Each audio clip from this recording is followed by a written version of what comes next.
საქართველოსა და თურქეთის საზღვარზე დღეს კიდევ ერთი აქცია გაიმართა, რომელსაც ორგანიზებას არასაპარლამენტო ოპოზიციის ლიდერები უწევდნენ. თუმცა მშვიდობიანი აქცია მოგვიანებით საქართველოს საზღვრის პოლიციის თანამშრომლებთან დაპირისპირებაში გადაიზარდა, რომლებიც მომიტინგეებს საზღვართან მისვლის საშუალებას არ აძლევდნენ.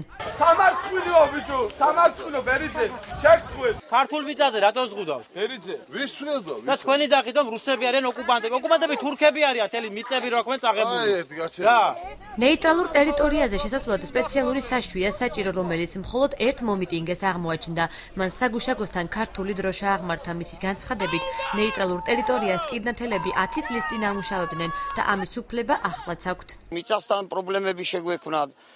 დატოვეს ნეიტრალური ტერიტორია დიდი, რომელიც გვეკუთვნის ქართულ ხალხს, საქართველოს პირადად მე მაგალითია. ჩვენ რატო არ შეგვიძლია ჩვენი ტერიტორია რომ სადაც გვაქვს ჩვენი ბოლო საზღვარი სადაც ხამდის რომ დავამუშავოთ.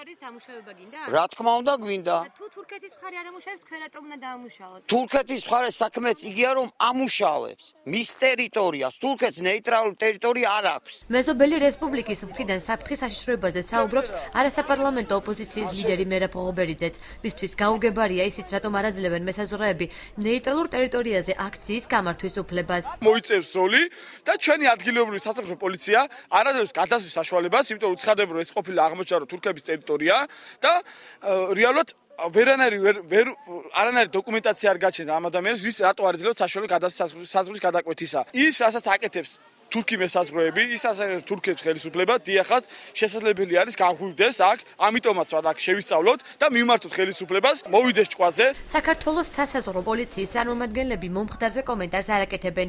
მათი ინფორმაციით, სოფელ კირდატში თურქეთ-საქართველოს შორის სადემარკაციო ხაზი 1963 წლიდან არსებობს და ნეიტრალურ ზონაში ყველანაირი საქმიანობა აკრძალულია.